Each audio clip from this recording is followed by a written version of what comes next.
You know what? Every once in a while, a product comes around that's going to change the world.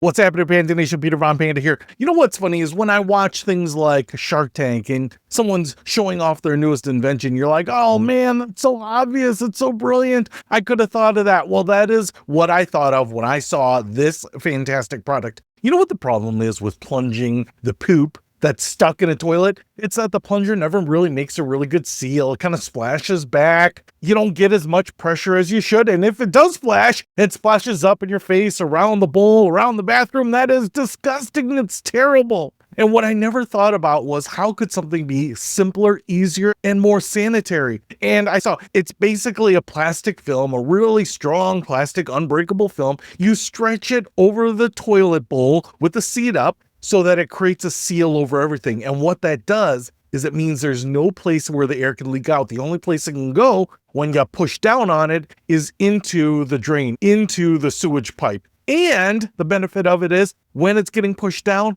anything that splashes around is going to be contained by that plastic. It's not going to splash up on you. You don't need to have a dirty plunger next to the toilet. It's just so brilliant. Oh, I just wish I had invented it myself, and I cannot wait to try it out. Get rid of all the plungers in my house and just have this plastic film. It's going to make plunging toilets so much easier. Sometimes I look at what people are making and just say, God, I wish I were that brilliant. Peter Von Panda, out.